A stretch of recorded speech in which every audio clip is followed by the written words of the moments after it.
에서 3장 12절로 14절에 있는 말씀, 우리 함께 말씀을 읽겠습니다.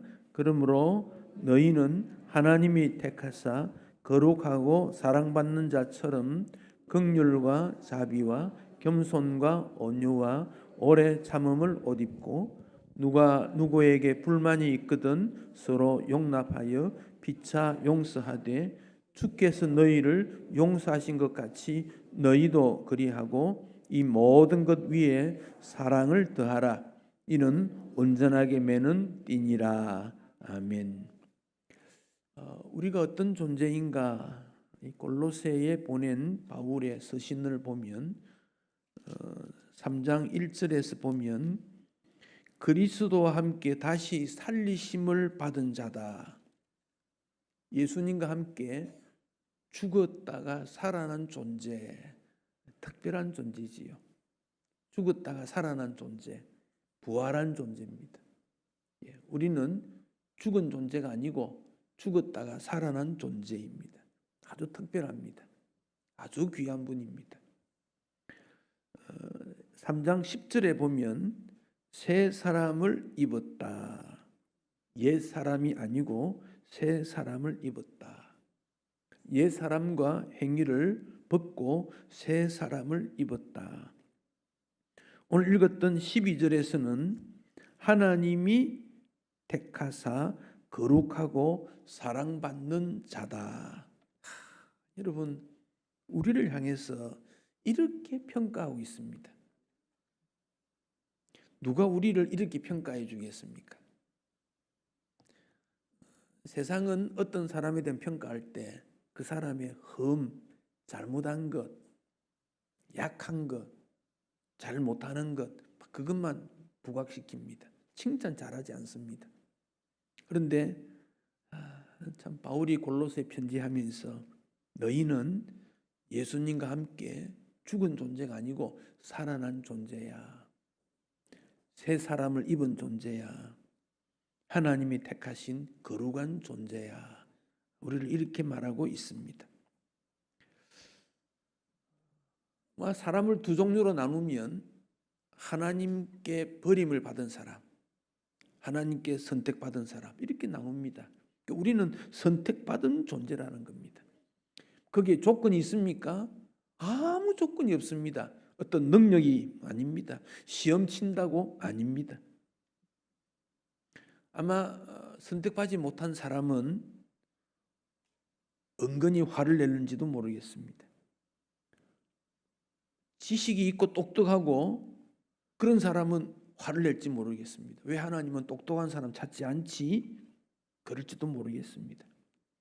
우리가 바르게 살았는가? 별로 그렇지도 않습니다. 선한 일 많이 했는가? 그렇지도 않습니다. 그런데 택함을 받았다는 거예요. 이 한 가지만 가지고도 우리는 감사할 수 있습니다. 또 그런 사람들이 모인 곳이 교회입니다. 세상 사람과 달라야 합니다.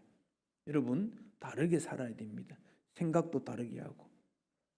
교회는 세상의 어떤 방법이나 문제 해결 방법이 들어오는 것 막을 수 있어야 돼요. 하나님의 방법으로 접근하고 해결해야 돼요. 근데 지금 세상이 교회의 방법으로 많이 들어왔어요. 이성, 합리 다 좋습니다만은 그러나 하나님의 방법은 그런 것을 뛰어넘습니다. 하나님의 방법입니다. 세상 모임이 얼마나 많습니까? 이런저런 모임들. 근데 그 모임이 과연 거룩한 모임이라고 말할 수 있겠는지. 동창회, 향후회, 취미 모임, 등산, 또 어떤 얼마나 많습니까? 근데 우리 모임을 거룩하다고 말하고 있습니다. 거룩하다. 하나님이 선택한 겁니다. 하나님이 부르셨습니다.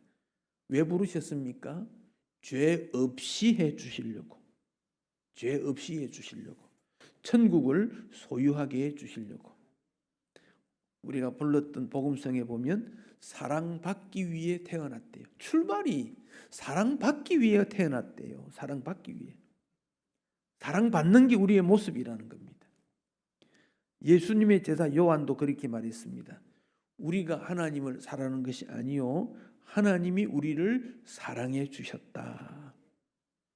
하나님이 우리를 사랑하셨기 때문에 우리도 서로 사랑하는 것이 마땅하다, 당연하다 그랬습니다. 당연하다. 항상 우리가 기억해야 됩니다.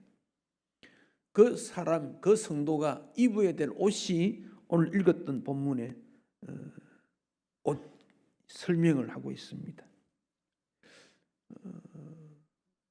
12절 뒷부분에 옷 입고의 말은 그런 삶을 살아라 그런 뜻입니다. 그런 변화된 신분이어야 된다. 그 내용이 무엇입니까? 12절에 긍휼, 자비, 겸손, 온유, 오래 참음. 따라 하십시다. 긍휼, 자비, 겸손, 온유, 오래 참음. 13절에서는 용납, 용서. 이것으로 옷 입어라. 그것으로 옷 입어라. 여러분 오늘 우리가 이 찬양 예배를 통해서 옷을 하나 가지고 입습니다.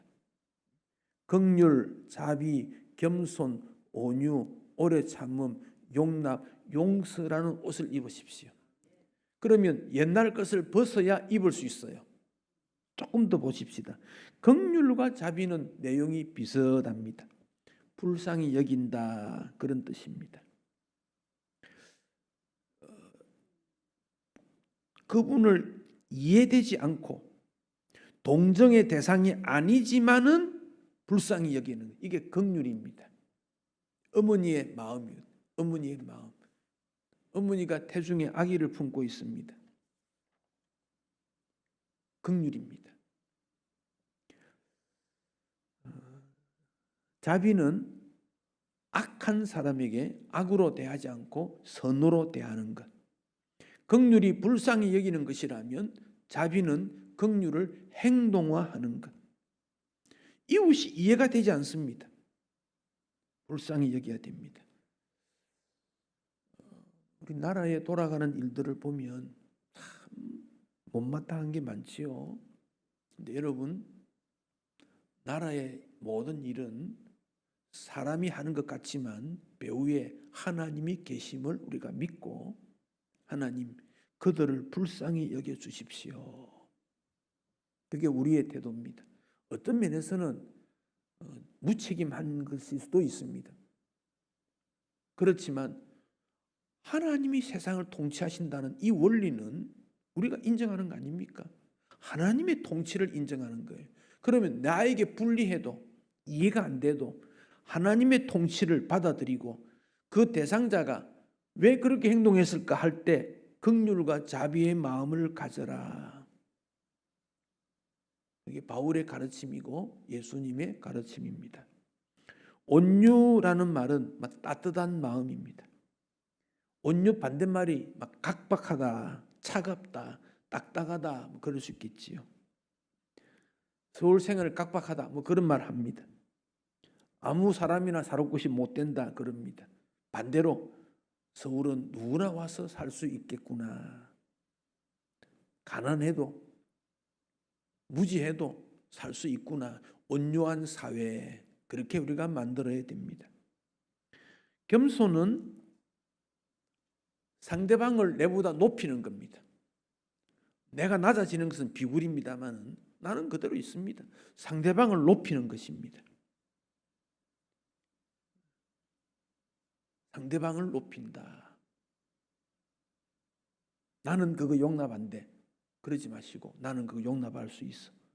상대방의 뜻을 존중해 줄 수 있어. 예, 요 겸손입니다.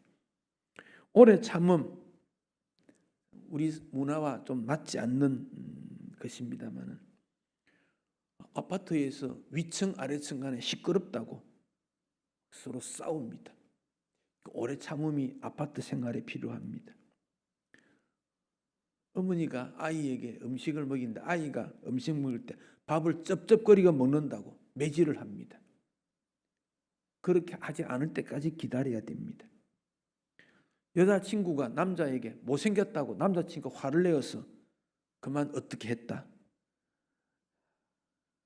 참 있을 수 없는 일들이 우리 사회에 있습니다. 그래서 인내는 훈련이 필요합니다. 훈련이 돼야 됩니다. 신앙생활 가운데 훈련이 돼야 됩니다. 그러면서 13절에 불만이 있거든, 누가 누구에게 불만이 있거든 서로 용납하라. 용납은 받아주는 겁니다. 왜?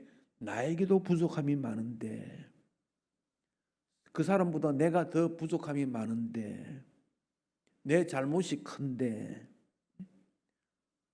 내 욕심이 많았기 때문인데, 용납입니다.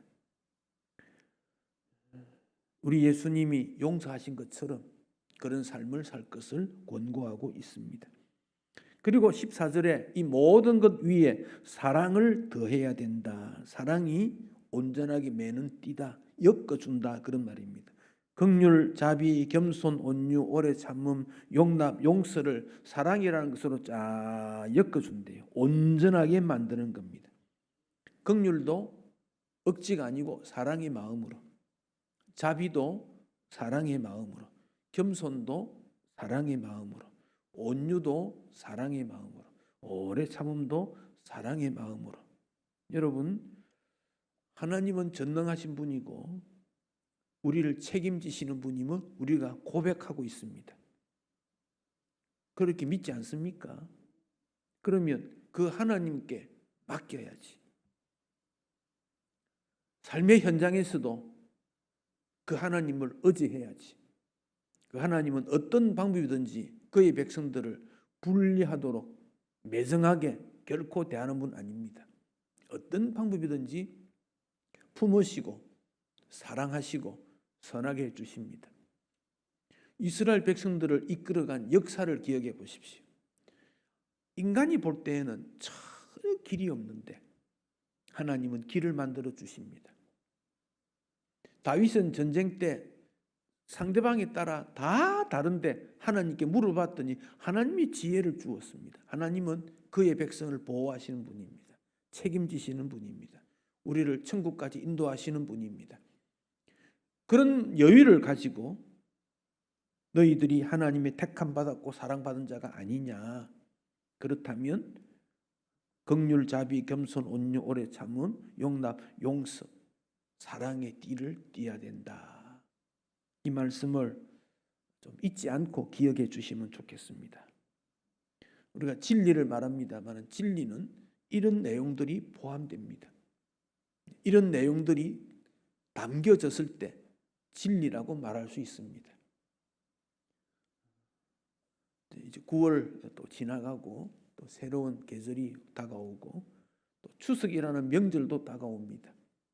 가족을 대할 때, 친척을 대할 때, 이웃을 대할 때 그런 마음으로 좀 대하면 좋겠습니다. 이 시간에 우리 여러분 스스로가 이 말씀을 생각하고 참 이런 귀한 말씀 속에 참 내 마음을 어떻게 다스리고 해야 될 것인가, 주님 은혜가 필요합니다. 자신을 위해서 한번 기도하면 좋겠습니다. 기도하십시다.